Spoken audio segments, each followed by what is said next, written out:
नमस्कार, शून्य the power of empty mind में आप सबका फिर से स्वागत है। हर इंसान को इस चीज़ की टेंशन रहती है जब वो स्पिरिचुअल पार्ट पे आता है कि नेगेटिव एनर्जीज से कैसे बचे, नेगेटिव एनर्जीज कैसी होती है, पॉजिटिव एनर्जीज कैसी होती है। क्या कोई तरीका नहीं है जिससे हम इस चीज़ का पता कर पाए कि हमारे सामने जो एनर्जी खड़ी है वो कितनी अच्छी, कितनी बुरी है। आज मैं आपसे 3 तरह के एनर्जीज के बारे में बात करूंगी, जिस एनर्जी को आप समझ सकते हैं बहुत इजीली। अगर आप स्पिरिचुअल पाथ पे हैं, आज नहीं तो कल आपको इन चीज़ों का सामना तो करना ही पड़ेगा। और इसके लिए सबसे ज़्यादा ज़रूरी है अपना ऑरा मजबूत करें।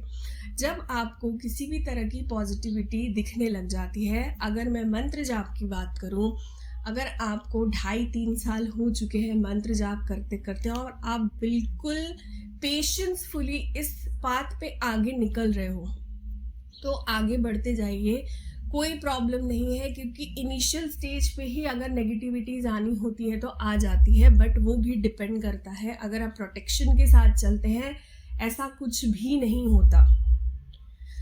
चलिए अब वीडियो का टॉपिक शुरू करते हैं। सबसे पहली एनर्जी में बात करूंगी नेगेटिव एनर्जी की। आप सब ने देखा होगा, पढ़ा होगा, सुना होगा कि अगर नेगेटिव एनर्जीज आपके घर में हैं तो आपके घर में कलेश बढ़ना शुरू हो जाता है, आपके घर के लोग बीमार पड़ना चालू हो जाते हैं, या फिर आपके घर में एक चिड़चिड़ सा माहौल बना हुआ रहता है, घर में पवित्रता नहीं होती। कई बार तो ऐसा होता है कि घर से एक अजीब ढंग की स्मेल आ रही होती है। इसके कई सारे रीजंस भी हैं जो थोड़ा सा मैं इलाबोरेट करके बताना चाहूँगी। हो सकता है आप भी वो गलती कर रहे हो तो यहीं रुक जाइए। सबसे पहली गलती, आपको कोई आता है बोल देते चौराहे पे ये डाल के आ जाओ। आपने कभी सोचा है जो इंसान आपसे बोल रहा है चौराहे पे ये चीज़ डाल के आ जाओ? मैंने तो ज़्यादातर नींबू मिर्ची, काली मिर्ची, ये सब चीज़ें सुनी है डालने के लिए बोलते हैं लोग। अगर आपको कोई बोल रहा है कि चौराहे पे जाके ये चीज़ डाल के आ जाइए, तो आपने सोचा है कभी कि सामने वाले को भी क्या पता किसी ने बोला हो, या फिर इतनी बड़ी जनता है यहाँ, क्या चौराहे पे उन लोगों ने वो चीज़ें नहीं डाली होगी? आप वहाँ डाल के सीधे निकल आते हैं। आपको बोला जाता है कि आप वो सामान वहाँ डालिएगा और पीछे मुड़ के मत देखिएगा। तो क्या पीछे मुड़ के ना देखने से ही सारी चीज़ें हैंडल रहती है? ऐसा नहीं है। एंड हमेशा एक चीज़ याद रखिएगा, हिस्ट्री रिपीट्स इटसेल्फ।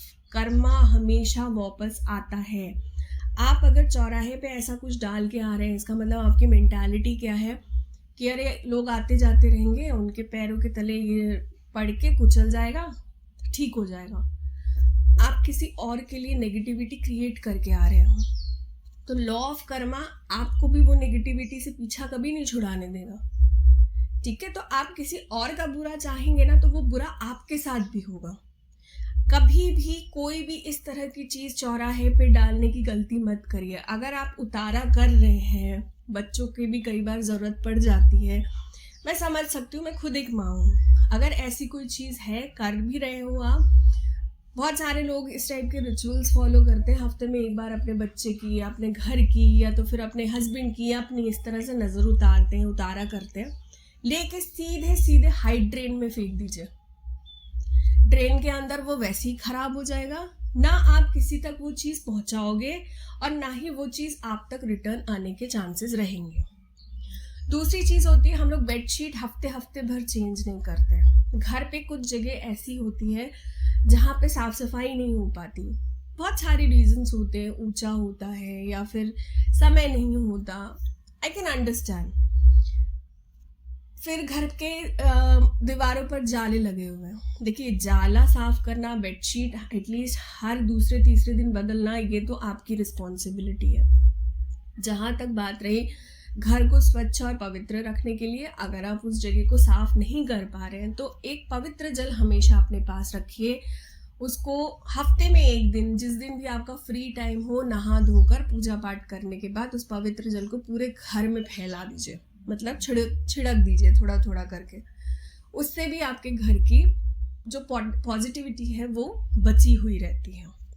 ये कुछ गलतियां हैं जो हम डे टू डे लाइफ में करते हैं, इसीलिए मैंने थोड़ा सा उनको हाईलाइट किया। अब बात करते हैं सेकंड एनर्जी की, जो होती है, आप बोल सकते हैं कि एंजल्स होंगे, या फिर आपके देवताओं और उनके गणों के मुकाबले इनकी जो वाइब्रेशन होती है ना, थोड़ी कम होती है। ठीक है, अब ये क्या करते हैं, ये आते हैं आपके साथ कनेक्शन बनाने के लिए। कनेक्शन कैसे बनाते हैं? ये कई बार ये जो एंजल्स होते हैं ना, बहुत शरारती होते हैं, बट आपको बस इस चीज़ की समझ होनी चाहिए और इस चीज़ का भरोसा होना चाहिए कि नहीं, मेरा घर बिल्कुल सेफ है एंड पॉजिटिविटी से भरा हुआ है। जैसे मान लीजिए आप कभी बैठकर कुछ लिख रहे हैं और एकदम से आपको प्यास लगी, आपने पेन और कॉपी वहीं छोड़ा और आप गए पानी पीने, जब वापस आए तो पेन गायब। ठीक है, आपने पूरा घर ढूंढ मारा, आप बैठे कहीं थे पर आप ढूंढ हर जगह पे रहे हो, पर आपको वो पेन नहीं मिल रहा। आपने क्या किया? छोड़ दिया, अभी नहीं लिख रहे हो, बाद में देखते हैं। कुछ घंटे बाद जब आप उसी जगह में वापस जाएंगे ना, आपको पेन वहीं का वहीं मिलेगा। इस तरह की चीज़ें होती है। मेरे साथ मेरे घर में ऐसा होता है कि गैस लाइटर मैं एक जगह पे रखती हूँ, नहीं मिल रहा होता है, मैं नहीं मिल रहा होता है। मेरे घर में 3 गैस लाइटर्स हैं, कहीं से घूम के आती हूँ मैं, तीनों की तीनों गैस लाइटर गैस के ऊपर मिलते थे, या मिलते हैं, ये बोल सकती हूँ। इस तरह की चीज़ें भी होती है घर पे, बट इनके साथ आपको कनेक्शन बिठाना पड़ता है, या आपको दूर दूर से आके कभी कान में कुछ बोलने की कोशिश करेंगे, कभी आप सो रहे हो तो आपको जगाने की कोशिश करेंगे। नेगेटिव एनर्जी और पॉजिटिव एनर्जी में फ़र्क जो सबसे बड़ा होता है, नेगेटिव एनर्जी आपको टच करने की कोशिश करती है, पॉजिटिव एनर्जी कभी ये चीज़ नहीं करती, वो हमेशा एक डिस्टेंस ज़रूर मेंटेन करती है।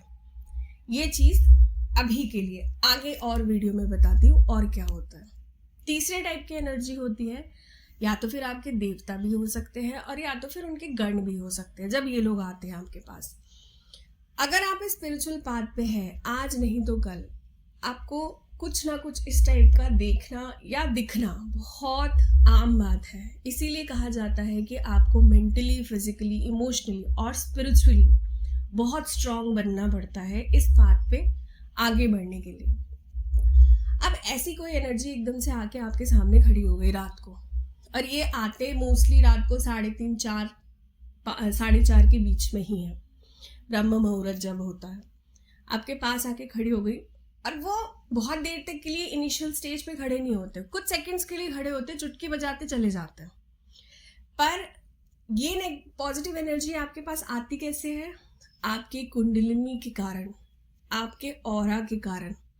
जब आपका ऑरा उतना बन चुका होता है कि आप ऐसी कोई चीज़ देखने लायक बन जाओ, आपकी थर्ड आई लगभग 70 to 80% खुल चुकी होती है, तभी ऐसी कोई एनर्जी आपके साथ आती है।